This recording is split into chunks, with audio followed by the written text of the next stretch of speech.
Welcome back to the Pet Biz Project podcast.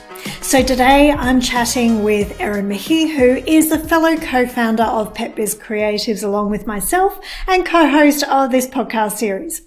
So today's episode, we are exploring the results to a question that we asked to 710 pet parents in a recent survey that we conducted. So we asked the question, what key mistakes do pet brands make when marketing to pet parents? So the purpose of this research was to better understand how the relationship between the animals and their humans has evolved in recent years, and how pet owners feel about the pet brands that they engage with on a daily basis. Specifically, in this research, we asked pet parents what mistakes they felt pet brands made when marketing their products and services to them. This question was not to point the finger at those for doing something wrong, but to help us as a pet industry to know how we can better deliver value and address the needs of pet parents in a positive and effective way. Because ultimately, if we can support pet parents to have stronger relationships with their animals and take care of their health and well-being, we're going to have a greater effect on ensuring pets can live the best lives possible with love, support, and understanding. So when asked what two key mistakes pet brands make, the most popular responses from pet parents were stereotyping and pigeonholing, and also they put too much pressure on me to purchase. This would suggest that pet owners tend to feel that pet brands put more focus on pushing the sale rather than taking the time to actually consider what they or their pets may actually want or need. When promoting their products and services, pet brands cannot be complacent with a one-size-fits-all approach to marketing messaging. Rather, by tailoring your content and marketing materials to the specific interests and desires of the target audience, you will be in a better position to nurture an emotional connection and become more appealing to pet parents. So Erin and I are going to run through each of the key mistakes that were reported and provide you with context as to what this actually means, how does it occur, and why it is important for pet brands to avoid these mistakes. We'll also be providing you with some really good examples of where we see these mistakes occurring and some of our ideas on what you can do to implement into your pet business to avoid these pitfalls. And as we talk about each point, we'll be letting you know the percentage of people who reported this as being a key mistake. You might note that these actually add up to a lot more than 100%. And the reason for that is that when we surveyed pet parents, we allowed them to select the two key mistakes they felt that were being made, so that we could rank them as highest to lowest. And on this podcast episode, we'll be talking about each mistake in order of significance. So grab a pen and paper, jot down any ideas that you have while you're listening, and let's get stuck into it. Okay, so great to be back here again chatting with you, Erin. It's great to have you here on the podcast once again. This is our 10th episode, isn't it? So we are actually just coming to the end of the season. Yes, yeah, no, what a way to go out as well. I really love the topic that we're talking about today. So yeah, excited to get stuck in. And it's weird. I feel like this has flown, even though we're episode 10, I feel like it's flown past, and there is so many more topics that we want to jump on and talk about. So the podcast definitely will not be over. It's just we're taking a breather for Christmas and then we'll be back on again. So today we're getting stuck into the key mistakes pet brands make. So we want to run through each of them and really give you a little bit more context as to the feedback that we've received on the key mistakes pet brands make. And we'll also be sharing with you some examples of how you can sort of get the context for how to apply this and make sure that you're avoiding making these mistakes in your own business. But I suppose one thing I will say before we get stuck into the mistakes is just remember that we're not doing this topic in terms of pointing the finger and saying, you should do this and you shouldn't do that. And if you're doing this, then you're a bad business owner and things like that. It's just, we're always growing and learning as business owners, and none of us have it all figured out. So we're just hoping that today, by going through these key mistakes, that it might shed some light as to things that you could be thinking about in your business, or ways that you could be approaching things just a little bit different. So grab a pen and paper And the first one we're going to go through is stereotyping and pigeonholing. So, Erin, can you just explain, I suppose, to our audience a little bit about what does stereotyping and pigeonholing mean for pet brands? Yeah, so I think the best way to interpret this is that pet parents feel like pet brands are potentially making generalisations about what their actual wants and needs are, or they feel like their specific wants and needs as a pet parent aren't being addressed by pet parents, you know, whatever way you want to look at it. Or that the beliefs or perceptions about them are actually outdated, no longer relevant, and don't actually address those most pressing kind of like concerns or worries or anxieties or desires around caring for a pet. So I think that is the key takeaway from this particular mistake, is just that generalization, like blanket belief about your audience, that you don't really take that extra beat to consider the nuances of people's relationships with pets. And I think the way that this really kind of manifests at the moment with pet brands is that pet brands seem to typically communicate in a very generic, broad way that feels impersonal and doesn't actually acknowledge pet parents as unique individuals.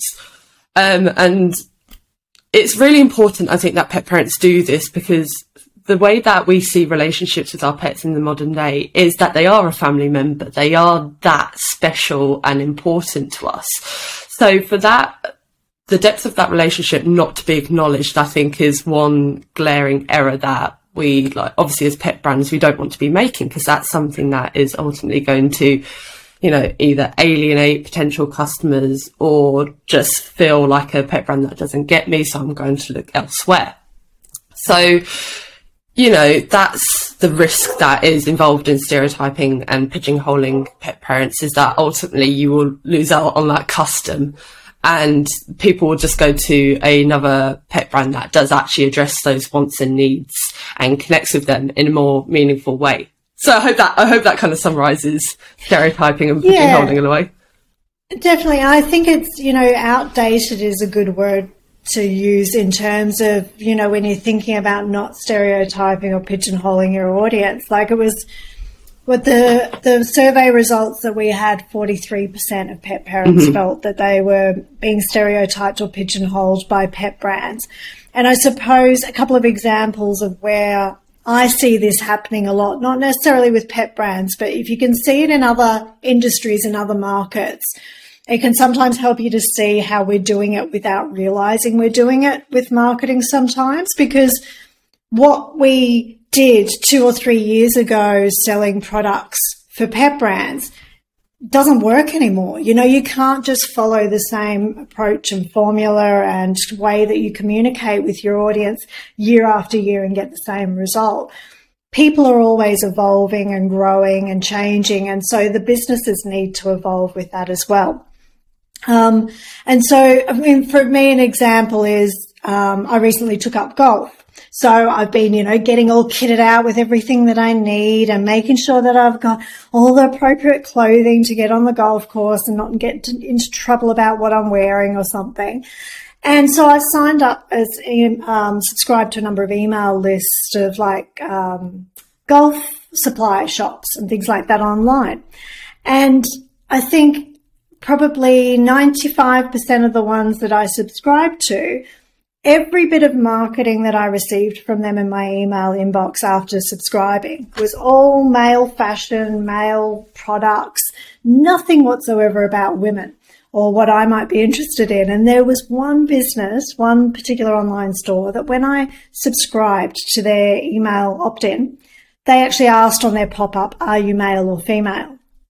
Now, ever since I subscribed to their email list, I've received communication specifically to me as a woman golfer, you know, about products that I might like to receive. Straight away, I've stayed focused on that business and unsubscribed from all the others. And it just shows the power of not stereotyping your audience, not just presuming that they're all male and that they all want the same thing, but actually acknowledging that, hey, there might actually be women here as well because we sell women's products too.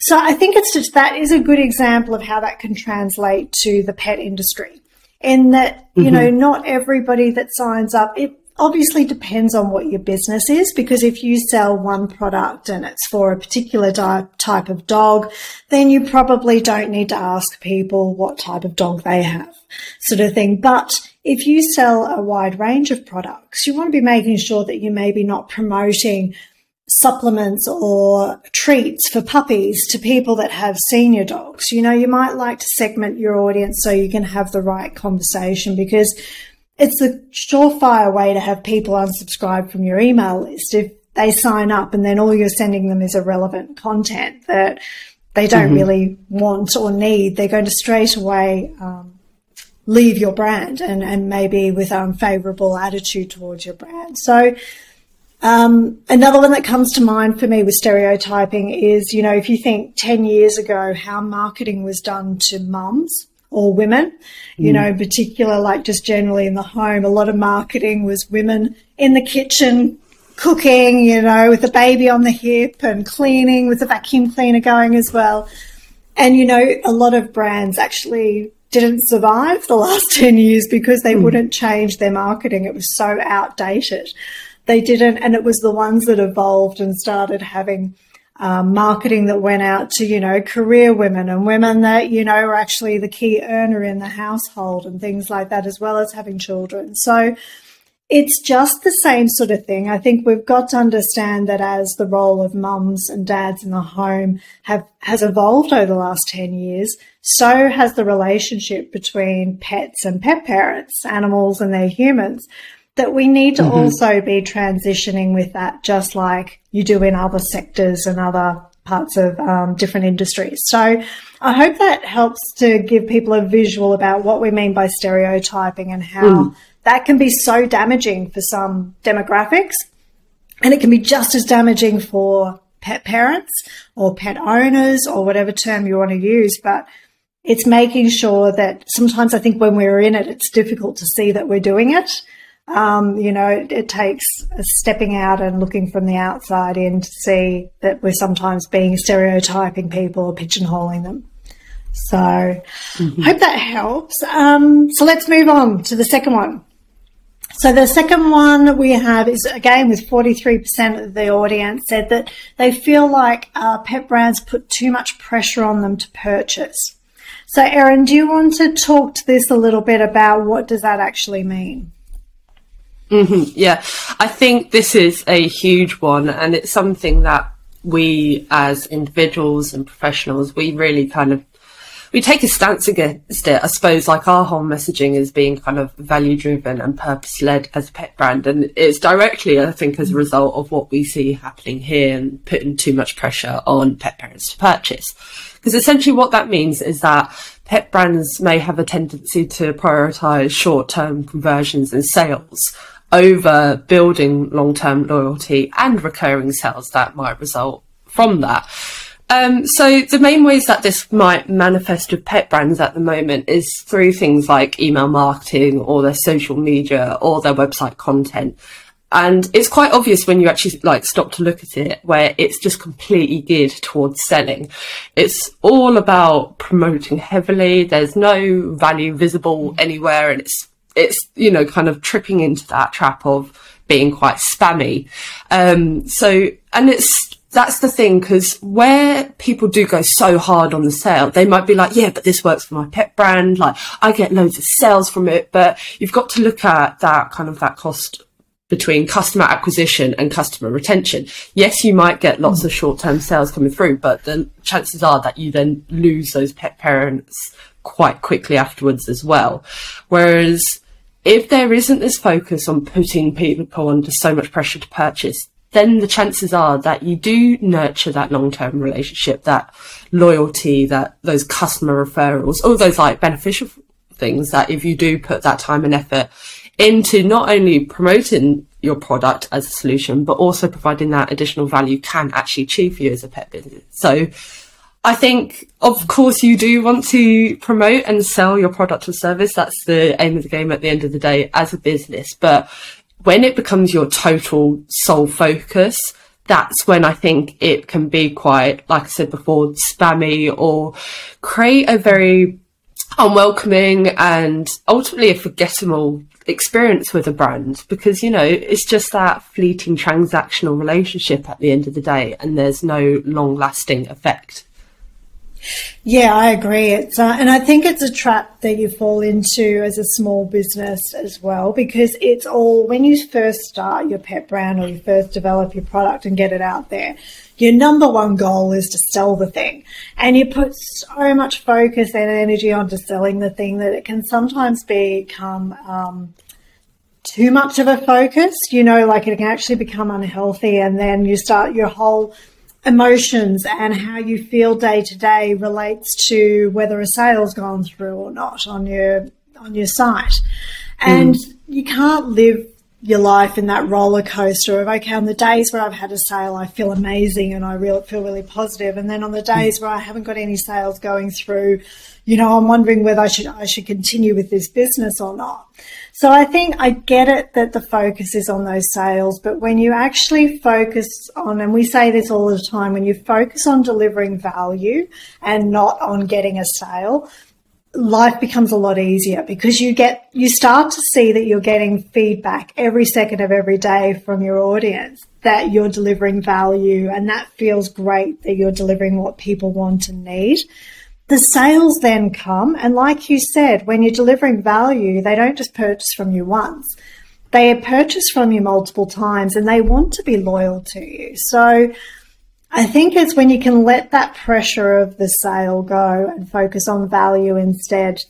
They feel that as well. Your audience feels that that's what your focus is too, on value rather than just a transaction, financial transaction. So one of the common questions I get on coaching calls when we talk about putting too much pressure on people to purchase, the common question I get is like, well, does that mean that I should stop having discounts, save my email sequences? Should I stop having 10% off for the next 48 hours or something in a nurture sequence? It's like, no, I'm not saying that you shouldn't offer those things and you shouldn't have a little bit of urgency to call a person to action as quickly as possible.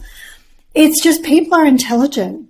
It's about making them feel like, hey, here's this little offer. If you would like this financial incentive to take action right now, great. But if you're not ready to purchase yet, no worries. Here's a great blog that I've just written, or here's, you know, some great videos educational videos you might find really helpful, or some great recipes for your pet or something. So it's not about one or the other. I think it's about recognizing that when you deliver both, when the person's ready and they want to purchase, that little incentive will help. But if they're not ready, they don't feel like that's the only reason that you're reaching out to connect with them.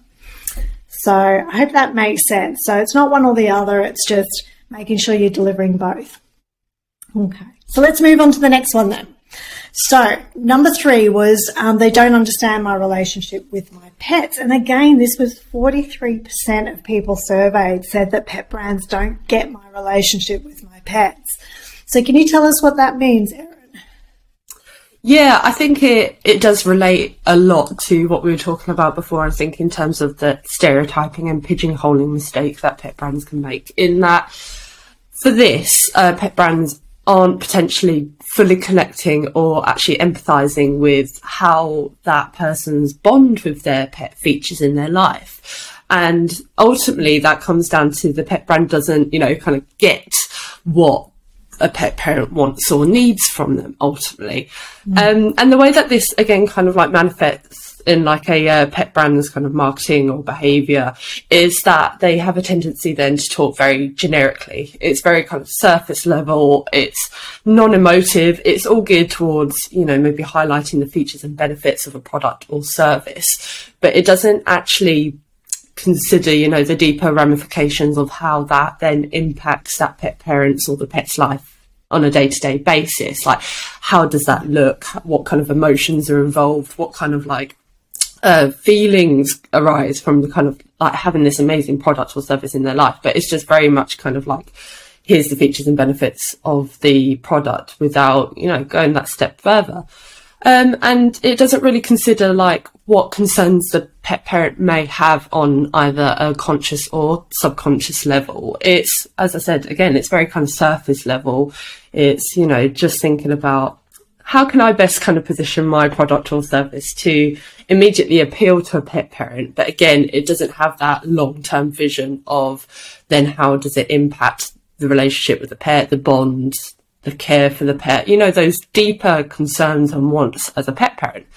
And I think really it's important that pet parents don't do this ultimately, is because you won't actually be making a real lasting impact with your product or service if you don't actually understand people's relationship with their pets. Yes, you might be providing that short-term solution of, okay, here's my product, it will help with your pet's diet, but it's not really thinking beyond that. And I think that's where, again, kind of pet brands might fall into that trap of just getting lost in the crowd ultimately, in terms of you just look like every other pet brand who's offering like maybe some kind of like raw food that will help a pet's diet, to continue that example, but it's not actually thinking about those lasting effects throughout that pet's lifetime or throughout the relationship with their pet. So I'm hoping that, again, kind of like captures what we mean by they don't understand my relationship with my pet. It's not just in the here and now, it's into the future as well, I think is probably my main takeaway from that. Yeah, definitely. I think, you know, one of the things I'm sure as all pet brands understand is that things have changed a lot, excuse me, especially with COVID and lockdowns and things like that. And just the uncertainty in the world over recent years, that the bond between animals and their humans became so much stronger that, we find trying to find terms that express how we feel about our pets that people that don't have pets can understand and get that relationship sort of thing. And it's difficult because I use the term myself, pet parent, with Ash, but I don't think of her as the equivalent of a human child or anything like that. But I feel like pet parent is the closest term that I can use that expresses the level of bond that we have and the level of care that I have for her and love that I have for her. So I think it's, this is one of the things that really annoys me about pet brands is when you can tell clearly when you receive marketing from a pet brand and it's done by somebody that doesn't have pets. It's like we're talking about the stereotyping and pigeonholing. It's like it's such an outdated understanding of the emotions that go into purchasing a product for your pet. It's not just a financial transaction. It's an emotional transaction. You want to know you can trust that product, that it's going to be safe for your pet, that it's going to be good for their health and well-being, that it's helping you to give them the best life you possibly can give them. And I think that's where maybe, like you were saying, Erin, that pet parents feel like they're misunderstood and their relationship with their pets is misunderstood because there is so much marketing out there that's talking to that very surface level approach to buy this product, but it's not getting to the product. It's not getting to the 3 levels down of the emotional purchasing decision and what's coming into that purchasing decision. So I think, I completely understand this mistake, and I have to say I see this one a lot. So I suppose one of our recommendations, and anybody that listens to our podcast series will know this, is if you're a pet brand, make sure that whoever is doing your marketing, if you're not doing it yourself, they actually own pets and, have pets within their family and understand the relationship and the purchasing decisions, because that's what needs to translate through your marketing with your business. So I hope that makes sense. So the next mistake that we have is that pet brands don't take me seriously. And that was 21% that we had. So what do you think that one means? Yeah, it's strong wording, isn't it? I think it's quite a charged statement, I think, to me. Like, they don't take me seriously. My interpretation of that is that pet parents feel like ultimately pet brands have some kind of agenda they don't actually care about their customers or what they, again, want or need on an individual, unique level as a pet parent. And it's almost kind of, I don't know, maybe it's kind of falling into that kind of almost patronizing, we know best, we know better, we know exactly like what you want or need. But they're not actually, they're providing very general solutions that only scratch the surface, or they regurgitate what every other pet business is talking about at the moment, but they've not actually done that, taken that extra step and done that extra research and taken that time and put in that effort and energy into actually creating marketing, messaging, communication, or assets of genuine value that do actually address what that pet parent wants and needs on a much deeper level. They are taking that person seriously. Then again, not creating this kind of blanket solution that I'm making assumptions about this person, I think they need this, without, again, kind of taking that time to actually, you know, ask and consider and reflect and think about, okay, this is maybe a challenge they're facing, or this is a desire they have for taking care of their pet. Like, how can I provide that value? How can I meet it? And if you don't do this, if you don't take pet parents seriously, I think it's going to be quite obvious in how you kind of communicate and connect with pet parents first and foremost. But the actual consequences of this is that it actually would probably start to build quite evident negative associations with your pet brand. Again, it could make you ultimately forgettable, and people would go to other pet brands that do take them seriously and do kind of value them as individuals. But I think one thing that it could actually do as well is spread negative word of mouth, because as we all know, people are much more likely to talk to their friends and family, or even leave a review online of a bad experience they have. I'm not sure if you heard Belle in the background then. Meowing in agreement. She's like, yeah, I agree.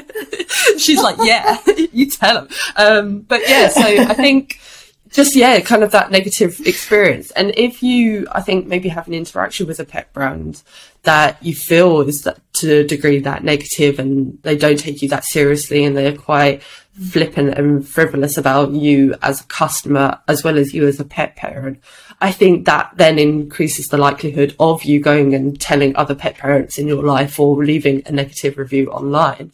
So I think ultimately it's something that if you do take pet parents seriously, if you do take your customers seriously, it's something that will ultimately protect your pet brand moving forwards as well from this negativity. Yeah, I agree. I think as business owners, it's very difficult to take the good and the bad feedback from your customers. So because it can feel like rejection when we receive that negative feedback, we can quite often avoid it and try and just pretend like it doesn't exist. But it can actually be the worst thing you can do for your business, because if you're not acknowledging that feedback you've received from somebody, you don't have to agree with them, but just to hear what they have to say and to, give a response, can be the biggest thing you can do to prevent negative feedback ending up on the internet, or, being, as you say, spread about at the dog park with all their friends and family. I know the frustration that I hear the most from pet parents around not feeling like they're being taken seriously is when they're, by a lot of pet food companies out there that, are trying to market their pet food as being healthy and safe for animals and really good quality. And this is, it's got lambs and, fields and stuff on the front of the packets, and it's just filled with cheap fillers and things like that. That's where I see the most amount of frustration in the pet industry space these days, is because, a lot of, it's not just like one person, it's an enormous amount of pet parents are standing up and saying, you need to take the health of our pets more seriously and provide good quality food that is actually good quality. And they're not feeling like they're being taken seriously by those pet brands. So I think that's just where being aware of it as a business, that when somebody does give you feedback or does want to contribute in some way to a conversation, don't ignore it. That's the worst thing you can do. Almost you're better taking an approach of engaging, but kill them with kindness sort of thing. when you get negative feedback, just listen, appreciate it, say thank you for taking the time to reach out and let me know. And quite often they feel that, okay, you've heard me, you've taken me seriously, now I can walk away. So that would be my recommendation anyway. So we'll move on to the next one. So I think as we move down the list, where obviously some of them are starting to sound quite familiar, but that's because different people use different words to express what they feel pet brands could be doing better or what mistakes pet brands are making. So the next one we've got is they don't understand me. So previously we talked about they don't understand my relationship with my pet. This one is they don't understand me. So Erin, can you explain to us what they might be meaning by this one? Yeah, I think it's, like you said, it is kind of similar to the previous mistakes that we've been discussing, but I think this one is a bit more nuanced in that, again, kind of pet parents in this instance may feel that only superficial efforts have been made to actually listen or consider or take that extra care and attention into thinking, again, what they, on a personal, individualistic level, want and need. And I think it's kind of like, if you've just, I don't know, met someone for the first time and you just immediately are talking about maybe like your interests or like how you live your lifestyle and those kind of elements. And then somebody is talking on a completely different level and you just have that innate feeling, don't you? It's just like, I'm just not clicking. I just feel like they don't get me. They don't understand me. They're using the wrong language. We're like, they're talking in one way and I'm talking in another. And it's just, there's that misalignment, I think. And with pet brands in particular, I think this might manifest as talking to the wrong pain points. You might be talking about, these are the things that you're experiencing as a pet parent, and then people might be like, no, I'm not experiencing that. Like, it's like that's a major thing that you might be getting wrong. Or another way you could be doing is like offering incentives, deals and promotions for irrelevant products or things that they don't actually, again, want or need. Or another way, and this is a little bit deeper, it could be that brands are showcasing values or an ethos that doesn't align with that pet parent's ethos or values. So again, it's like, I don't know, if you're kind of like promoting your pet brand as endorsing one kind of value that, kind of completely goes against what one pet parent might feel. An obvious example might be shock collars. Some people might really kind of believe in those as really useful, like training aids, but as like an individual pet parent, he might be like, oh my God, no, I'd never use that on my pet kind of reaction. So, that's a very kind of black and white example of you not understanding your audience in that regard. But I think it's a good kind of example of showing that, like, again, kind of continuing with that example, like if they're talking to you about, look at all the benefits of a shock collar, and you're kind of like, that's a major red flag for me. I'm obviously not going to spend with you. I'm not going to kind of interact with you or purchase your product.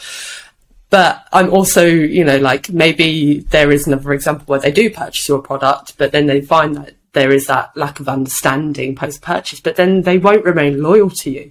Again, they won't recommend you to kind of the other pet parents in their life because they feel like, there's been this fundamental misalignment in how you understand me and how you connect and communicate with me. Yeah.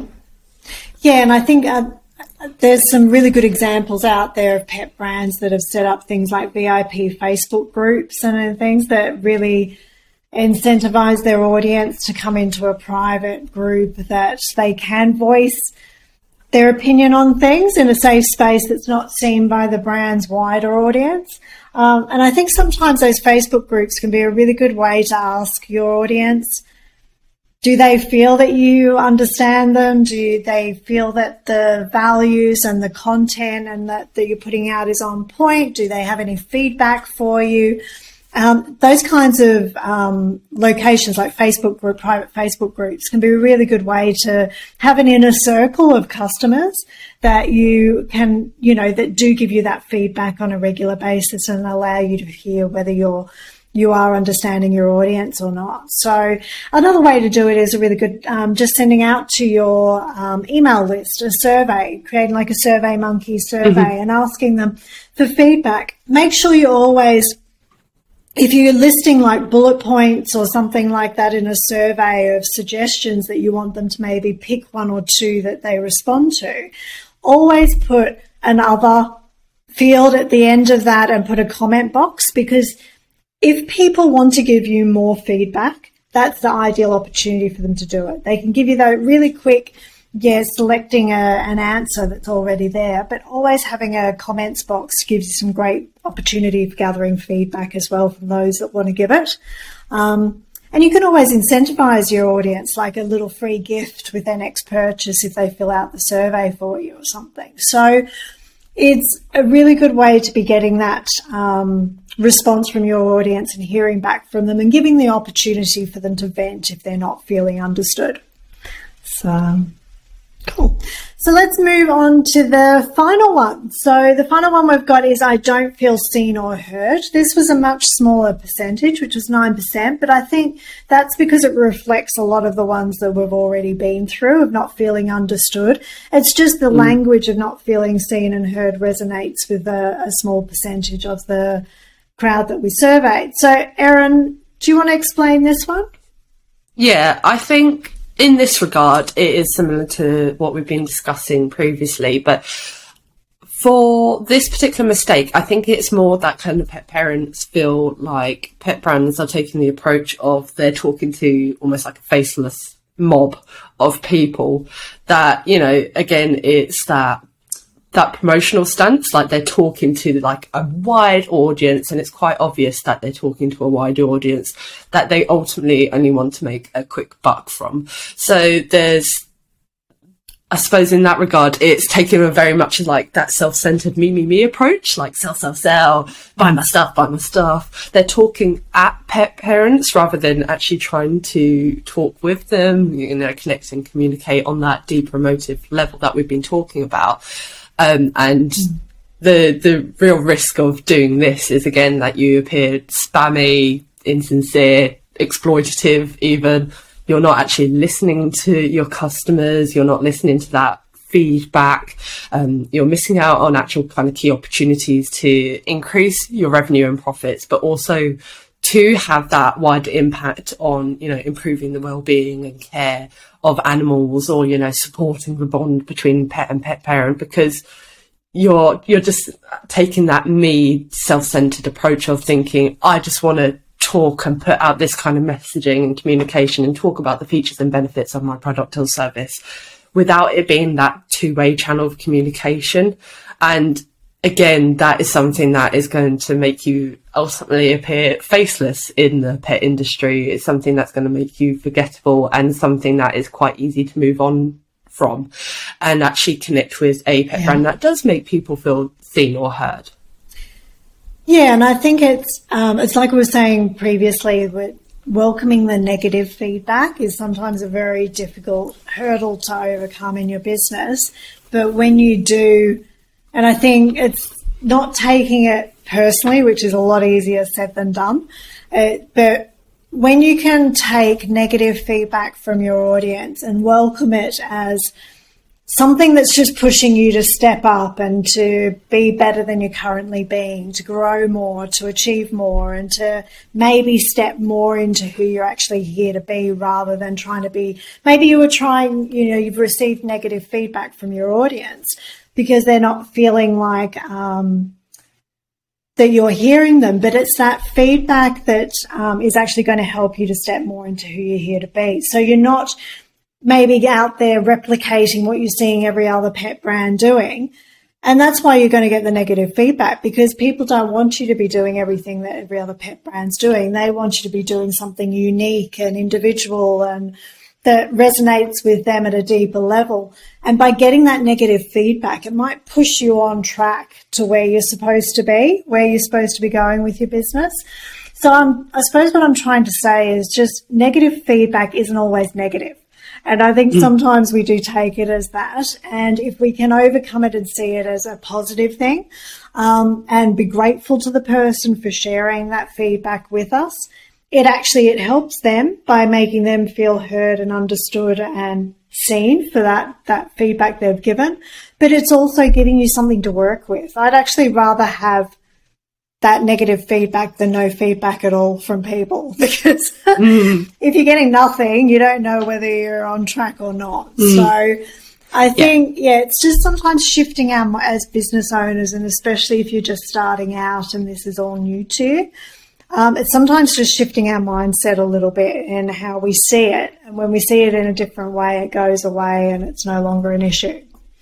So I suppose the things that maybe pet business owners that are listening, you know, what they would like to hear from us next, Erin, is maybe now that we know these key mistakes that pet parents think that pet brands are making, what can we be doing to, what are the next steps that we need to go away and do to make sure that we're not falling into these mistakes? I think the first step that you can take is something that we've been discussing, I think, throughout, or I think it's something that you addressed at the very beginning of this episode too, Tarryn, in that, you know, get to know your customers intimately. That's a key way to make them feel seen or heard, or like you understand their relationship with their pet, and all those other kind of key mistakes that they think pet brands are making. So these are there's easy ways that you can do this. You know, you can actually, when people subscribe to a newsletter, for example, maybe you can kind of collect some more information about their pet, like their breed, age, gender, potentially even their name, for example. But I think a lot of pet brands are doing this, but then they're almost kind of forgetting that the pet parent is still in the picture as well. So in addition to gathering this information about their pet, I think it's important to also ask about what the pet parent wants. Like, what kind of content do they want to see from you? What kind of support are they seeking? What worries or concerns are keeping them awake at night about their pet? Because I don't think I've seen many pet brands actually doing this. They, like I said, they might be asking about my dog's name and age, but I don't think any has actually, that I've encountered at least, gone out of their way to really kind of explore what I'm concerned about as a pet parent. But if you do take this additional step and you're gathering this information and data about the individuals, that's when you can actually personalize the communication and the content that you send them, and create a user experience that does actually address those unique wants and needs that we've been talking about throughout this episode. So it's not making assumptions, it's not stereotyping them or thinking, this is probably what they want or need. It's actually asking them and then delivering on that information that you receive as a response. So an easy way that this actually looks for a pet brand is, again, kind of using email marketing as an example, is then tagging and segmenting your audience. And a lot of CRM systems have this capability. So it's very easy, and it can be an automated process, so it doesn't take a lot of manual effort and energy. But it's just a way that then, again, you can kind of personalize that communication, make it feel more intimate and make it feel more one-to-one rather than talking at that faceless mob we were talking about earlier. But then there's other things that you can do on your website, for example, have live chats for customer support, make them feel like you're there, that you're present, that it's not just some bot that is going to be responding with automated replies that are, again, kind of irrelevant to, kind of that pressing concern or question or query. But actually is that kind of that one-to-one support that you're personally invested in helping them, whether it is to buy your product or invest in your service, or, to find the information or resources that they need. And then another way that you can do this is also through the FAQs on your website as well, providing that information there. And then, another way that we found with some of the pet brands we've worked with is actually offering one-to-one video consultations, because, it might be difficult for you to be everywhere all at once. But if you at least have that option on your website, especially, for example, if you sell kind of some kind of pet apparel thing where maybe you need to measure your pet, or those kind of factors are involved, and people might feel a little bit daunted about that and might need a bit of hand holding through that process. if you have that one-to-one video consultation, it's not only a chance for that prospective customer to connect with you, but for also you to connect with them, and, you know, to ask those questions, to get to know those people on a very kind of personal, intimate level, make them feel valued, make them feel seen and understood and heard, and all those other things that we've been discussing. Yep. Great. And what else can they do? So the next thing that I think they should do is really consider their brand story and identity. And it might feel, I suppose, a little bit counterintuitive from what I've been saying, like, throughout this episode, in that you've got to think about less about yourself as a pet brand. You've got to be thinking about the pet parent. But I think what I mean by this is that do think about yourself in this instance. Think about what kind of story are you telling to pet parents on your website, for example. Is it emotive? Does it highlight your values?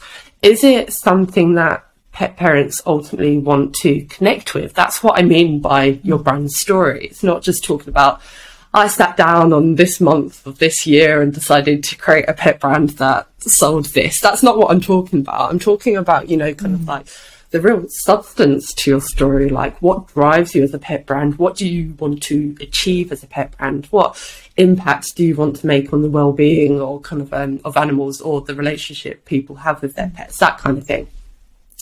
And as part of that, with the kind of the brand story and identity, think about kind of the language you use. What kind of phrases do you want to adopt as your kind of your style guide, for example? A lot of pet brands might not have this, and that's fine, especially if you're in the beginning stages. But what I would recommend is at least maybe have like just a Google Doc or a Word doc or whatever, and just maybe think about what kind of language do you want to use. Do you want to be kind of like casual and more friendly and warm and welcoming, or do you want to talk in such a way that you're positioning your pet brand as an authority and something that's informative and educational, and is something that pet brands can look to for, you know, guidance on, I don't know, for more kind of serious health issues to do with their pets, for example. Think about kind of what language your pet parent audience will respond to and connect with.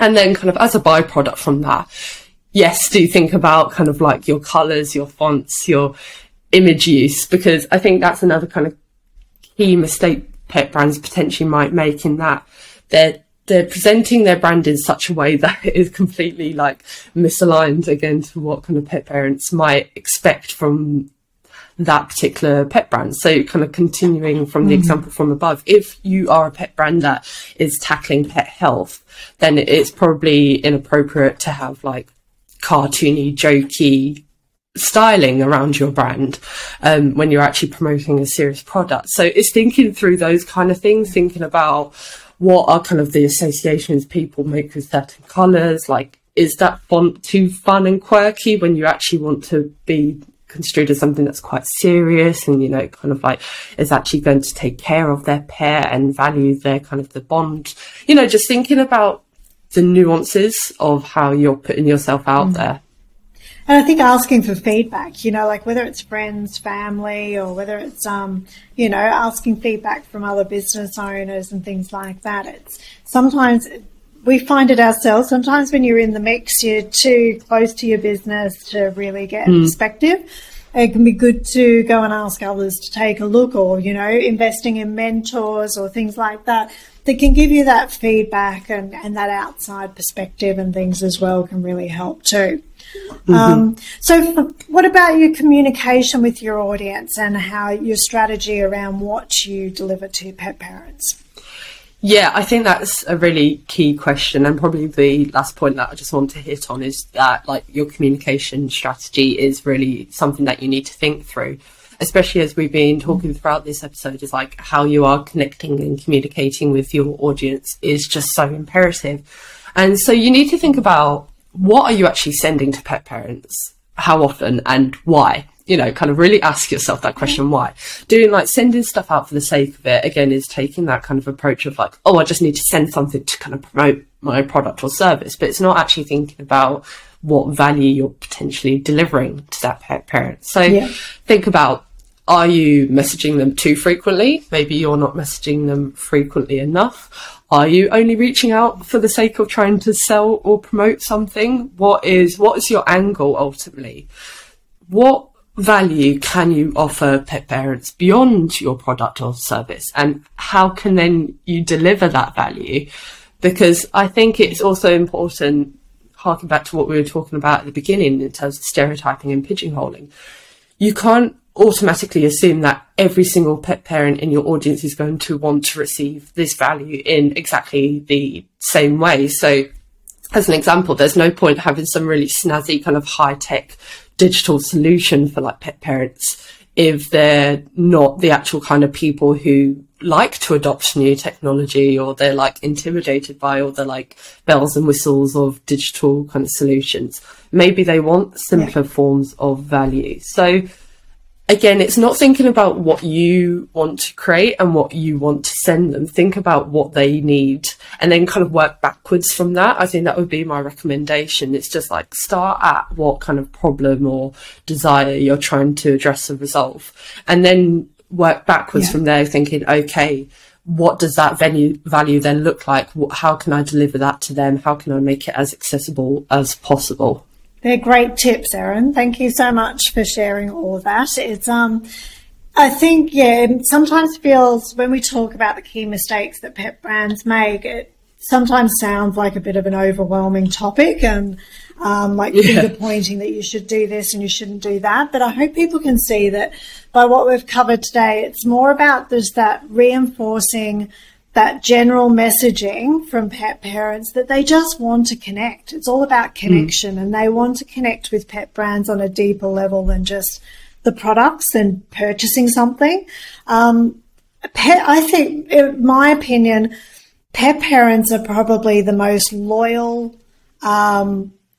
consumers that you could have in any industry. It's just about building that relationship, and building a relationship in a way that doesn't feel forced, it doesn't feel false, it just connects with them on a shared value of loving our pets and wanting to give them the best lives possible. So sometimes just taking a step back, simplifying it and going, well, that's all I need to be doing is delivering value and connecting with them and helping them to give their pets the best life possible, then I'll be doing a great service to pet parents. So it's as simple as that, guys. So I hope you've all loved listening to the episode, and great to be on again with you, Erin, and we'll see you all next season. Well, there you have it. The key mistakes pet brands make when marketing to pet parents.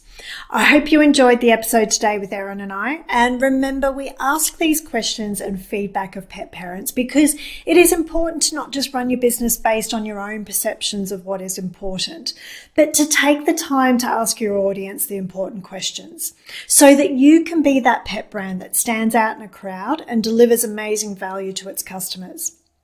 If you have any questions at all, please don't hesitate to reach out to us at petbizcreatives.com and jump on over and subscribe to our email newsletter if you'd like to receive regular updates and education on what's working and what's not when marketing to pet parents. Also, go ahead and subscribe to our podcast to ensure you're notified when a new episode is released. Thank you for listening.